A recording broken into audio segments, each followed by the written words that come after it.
بھلا جس شخص کا سینہ اللہ نے اسلام کے لیے کھول دیا ہو سو وہ اپنے پروردگار کی طرف سے روشنی پر ہو، تو کیا وہ سخت دل کافر کی طرح ہو سکتا ہے؟ پس ان پر افسوس ہے جن کے دل اللہ کی یاد سے غافل اور سخت ہو رہی ہیں، اور یہی لوگ سراسر گمراہی میں ہیں۔ اللہ نے نہایت اچھی باتیں نازل فرمائی ہیں، یعنی کتاب جس کی آیتیں باہم ملتی جلتی ہیں اور دہرائی جاتی ہیں۔ جو لوگ اپنے پروردگار سے ڈرتے ہیں ان کے بدن کے رونگٹے اسے سن کر کھڑے ہو جاتے ہیں، پھر ان کی کھالیں نرم ہو جاتی ہیں اور دل بھی نرم ہو کر اللہ کی یاد کی طرف متوجہ ہو جاتے ہیں۔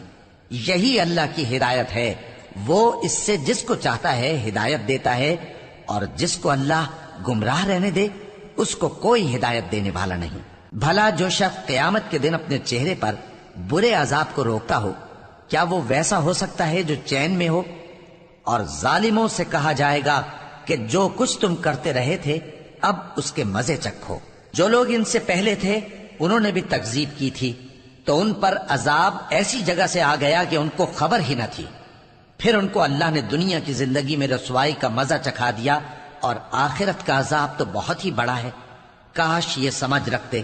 اور ہم نے لوگوں کے سمجھانے کے لیے اس قرآن میں ہر طرح کی مثالیں بیان کی ہیں تاکہ وہ نصیحت حاصل کریں۔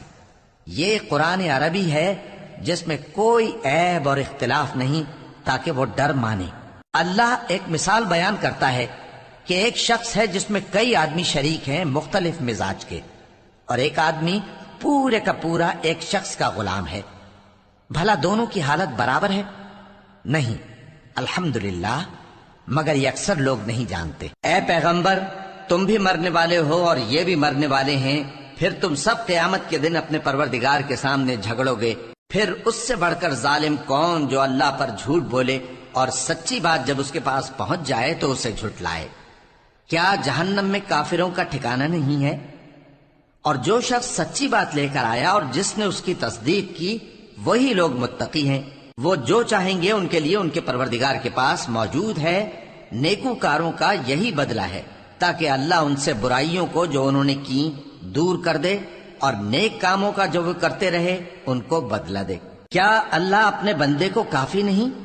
اور اے نبی، یہ تم کو ان لوگوں سے جو اللہ کے سوا ہیں یعنی غیر اللہ سے ڈراتے ہیں، اور جس کو اللہ گمراہ رہنے دے اسے کوئی ہدایت دینے والا نہیں، اور جس کو اللہ ہدایت دے اس کو کوئی گمراہ کرنے والا نہیں۔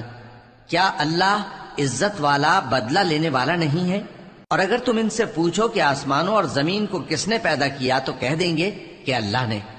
کہو کہ بھلا دیکھو تو جن کو تم اللہ کے سوا پکارتے ہو، اگر اللہ مجھ کو کوئی تکلیف پہنچانی چاہے تو کیا وہ اس تکلیف کو دور کر سکتی ہیں؟ یا اگر وہ مجھ پر مہربانی کرنا چاہے تو کیا وہ اس کی مہربانی کو روک سکتے ہیں؟ کہہ دو کہ مجھے اللہ ہی کافی ہے، بھروسہ رکھنے والے اسی پر بھروسہ رکھتے ہیں۔ کہہ دو کہ اے قوم، تم اپنی جگہ عمل کیے جاؤ، میں اپنی جگہ عمل کیے جاتا ہوں۔ ان قریب تم کو معلوم ہو جائے گا کہ کس پر عذاب آتا ہے جو اسے رسوا کرے گا، اور کس پر ہمیشہ کا عذاب نازل ہوتا ہے۔ ہم نے تم پر یہ کتاب لوگوں کی ہدایت کے لیے سچائی کے ساتھ نازل کی ہے، تو جو شخص ہدایت پاتا ہے تو اپنے بھلے کے لیے، اور جو گمراہ ہوتا ہے تو گمراہی سے اپنا ہی نقصان کرتا ہے۔ اور اے پیغمبر، تم ان کے ذمہ دار نہیں ہو۔ اللہ لوگوں کے مرنے کے وقت ان کی روحیں قبض کر لیتا ہے، اور جو مرے نہیں ان کی روحیں سوتے میں قبض کر لیتا ہے۔ پھر جن پر موت کا حکم کر چکتا ہے ان کو روک رکھتا ہے، اور باقی روحوں کو ایک وقت مقرر تک کے لیے چھوڑ دیتا ہے۔ جو لوگ غور و فکر کرتے ہیں ان کے لیے اس میں نشانیاں ہیں۔ کیا انہوں نے اللہ کے سوا اور سفارشی بنا لیے ہیں؟ کہو کہ خواہ وہ کسی چیز کا بھی اختیار نہ رکھتے ہوں اور نہ کچھ سمجھتے ہی ہوں تب بھی کہہ دو کہ سفارش تو سب اللہ ہی کے اختیار میں ہے، اسی کے لیے آسمانوں اور زمین کی بادشاہت ہے، پھر تم اسی کی طرف لوٹ کر جاؤ گے۔